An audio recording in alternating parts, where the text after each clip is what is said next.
calamada Somaliland iyo UK ayaa maanta Hargeysa beerta xorriyadda dadku si wada jira u lulayaan.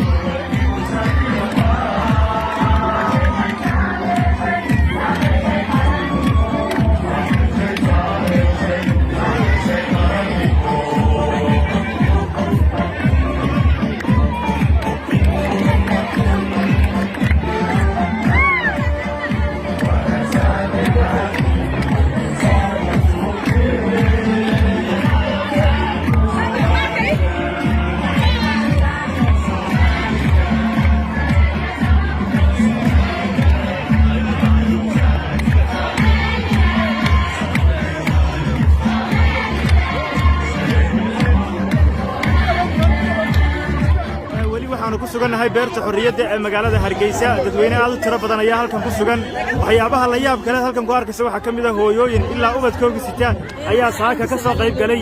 dibadbaxani kuwaasi oo iyagu dareenkooda iyo shucuurtooda ay ku taageersan yihiin doodii baarlamaanka Ingiriiska ka yeeshay aqoonsiga Soomaaliland halkan ku soo bandhigaya magacaaga adigoo ku bilaabay hooyo ilmi yaraabad sidataa beerta xorriyadda joogtaa halkan saaka maxaad u timid Bibi Xuseen Cadawa leedahay waxaan u yimid calankeena sareyna kor qaadno Somaliland inuu calankeena kor qaadan doonayna way saaka ilmi yaraab maxaad uga soo tigay arbacad ka soo qaatay waa inaan calankeena kor qaadno natiijada soo muujina doonaya waxyaalkiisa soo qaatay way waxaad ka warantaa hadda waxaad sidataa calankii Ingiriiska iyo kii Somaliland ujeedadu maxay tahay ujeedadu calankayga sar muujinaya kartida hogaas maxaad dadweynaha fariin u diraysaa maadaama tahay hooyo kamid ah hooyooyinka Somaliland سلام بانو ديريا سلام aad baad maasatay waa mid kamid ah hooyooyinka magaalada Hargeysa oo saaka dareenkeeda iyo shucuurta ay ka qabto aqoonsiga Somaliland ee baarlamaanka UK ka dooday halkan ku soo bandhigtay iyadoo waliba ilmihii yaraa ee sinta ku sidata aad iyo aad baad maasatay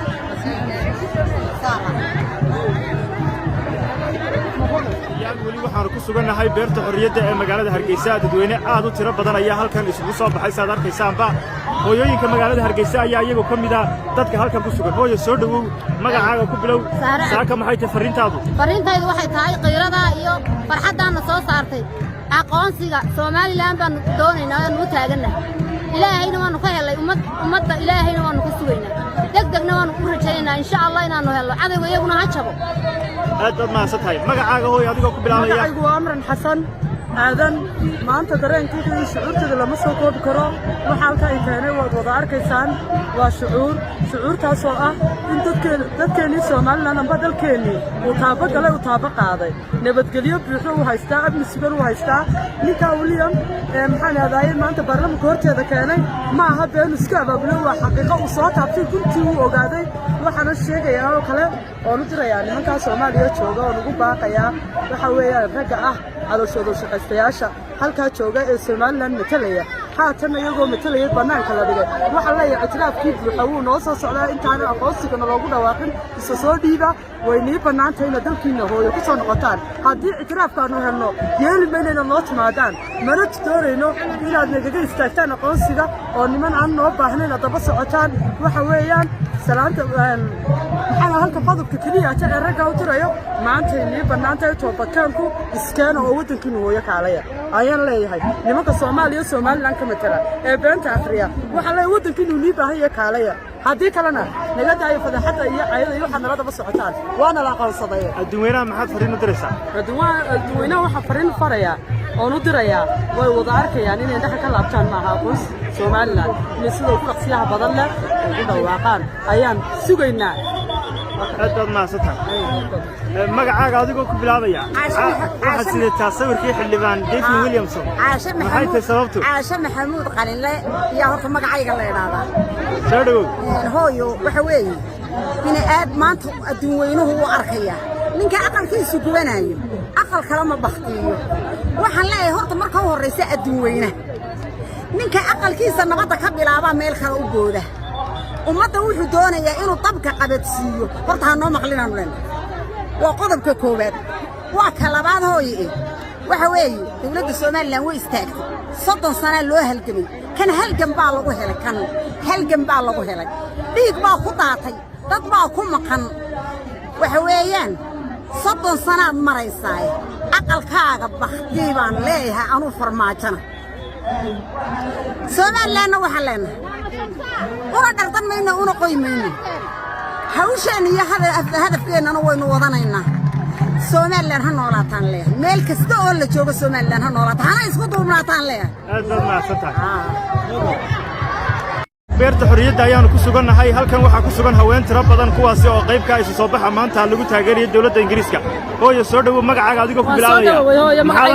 Faadima askar jidde waxaan ka socdaa degmada Maxamed Mooge yacni lama koobi karo maanta shucuurtayda aad iyo aad waxaan ku shucuurtayda u ballaaran tahay maanta waa arkaysa dadweynaha isku soo baxay anigoo ka soo baxay anigu dadkan aad arkaysa waa degmada Maxamed Mooge oo dhan waxaan maanta waa lagama sheekayn karo shucuurtayda halkay maraysa iyo halkay taagan tahay ma sha Allah hambal ayaan leeyahay isu soo baxa ballaaran reer Somaliland maanta ay muujiyeen codkoodii iyo cagtoodii bay muujiyeen hambal ayaan leeyahay dawaka magacaaga adigoo ku bilaabaya maxaad maanta halkan u timid magacaygu waxa weeye farxiyo qornacib halkan waxaan u yimi calanka Somaliland oo la Ingiriiska ha guulaysto hambal ayaan leenahay Somaliland ha noolaato hooyo adigoo magacaaga ku bilaabaya adiguna bal noo sheeg sababta halkan u joogto anigoo magacaygu yahay Khadra Xasan Cabdilaahi kana socda degmada Maxamed Mooge waxaan shucuurtayda dhammaanta farxadayda lama soo koobi karo aad baan u faraxsanahay Somaliland islaam ka heshay guul baa leeyahay guul cadawgeena waa beerta xorriyadda ee magaalada Hargeysa dadweyne aad u tiro badan ayaa halkan isu soo baxay sababta ka dambaysa soo buux markaama waxa weeye inaad taageeraysid baarlamaanka Ingiriiska waa isaga dana aqoonsanaya aqoonsigiina roosiga cadawgeeyagu ha jabo cadawga wixii naga xumo Somaliland guud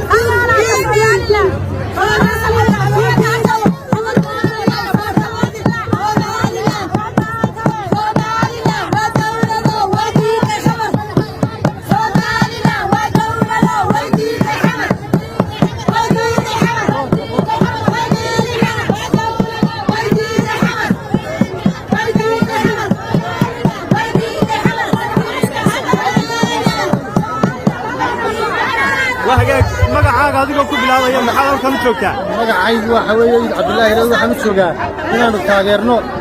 Somaliland qadiyadeeda iyo ciddii lagu taageertay Ingiriiska waxaan leeyahay Somaliland waa wadan jira waa wadan calan leh waa wadan baarlamaan leh waa wadan wixii looga baahnaa dhammaystiray waxaan leeyahay cid kasta oo isku dayda inay Somaliland wax yeelayso waxay ka qaadaysaa ma jirto assalaamu calaykum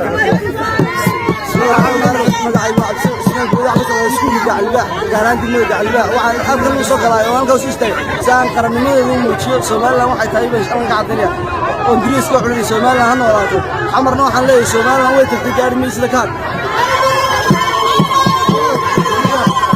gudoomiyaha degmada Maxamed Mooge Maxamed Koofindha soo dhawow gudoomiye bismillaahir rahmaanir rahiim waan dhawahay ilaahay baa mahadle waxaan maanta halkan isku soo baxnay inaanu dareenkayga muujino qadiyadda Somaliland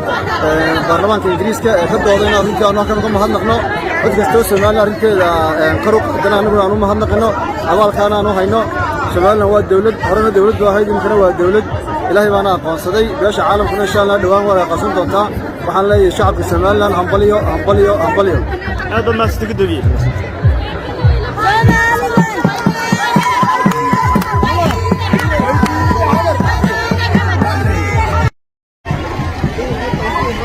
وهجاج وأفافك هراء بيرت حرية مجالة هرجيسة تدوينه آد وتربضن أيها هل كان مانت يسوي يميت كواسي أو كدجيا يسوي صباح يكون تاجريان دادي برلمان كدل كإنجليز كوكيا شيء أقوسي الصومالي لان الدولة يال سيد الدين مقتنع واحد دمر يولي بقى تدوينه آد وتربضن أو يقوتا على كدل كإنجليز كيك الصومالي لان كواسي أو يكون مجنيان تاجرنا يوهيان دادي أي برلمان كإنجليز كوكيا شان أقوسي الصومالي لان waxay ku sii qulqulayaan beerta xorriyadda ee magaalada Hargeysa halkaasi oo ay goor ugu khudbadayn doonaan mas'uuliyiinta Somaliland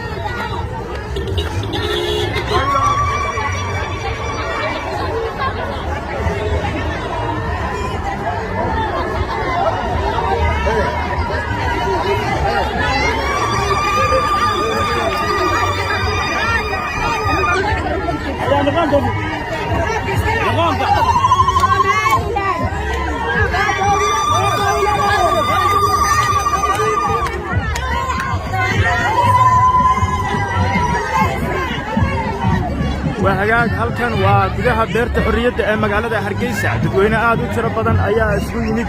kuwaasi oo iyagu muujinaya dareenkooda ku aadan doodda baarlamaanka Ingiriiska uu ka yeeshay aqoonsiga Somaliland sida muuqatana halkan waxaa ku sugan qaybaha kala duwan ee bulshada ardaydii ayaa iyagu halkan ka muuqda kuwaasi oo saaka ka soo qayb galay isu soo baxan lagu taageerayo dawladda Ingiriiska gaar ahaan baarlamaanka dalkaas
daawadayaal halkani waa bartamaha beerta xorriyadda ee magaalada Hargeysa halkaasi oo ay ku sugan yihiin boqolaal shacabka magaalada Hargeysa kuwaasi oo dhigaya isu soo bax ay ku taageerayaan doodii baarlamaanka dalka UK uu ka yeeshay aqoonsiga Somaliland halkuu dhigyo kala duwan iyo weliba calaamada dalalka Ingiriiska iyo Somaliland ayaa ay sitaan dadweynaha bartan isugu soo baxay oo ka kooban qaybaha kala duwan ee bulshada kuwaasi oo isugu jira haween dhalinyaro iyo weliba qaar ka mid ah ardayda iskuulada magaalada Hargeysa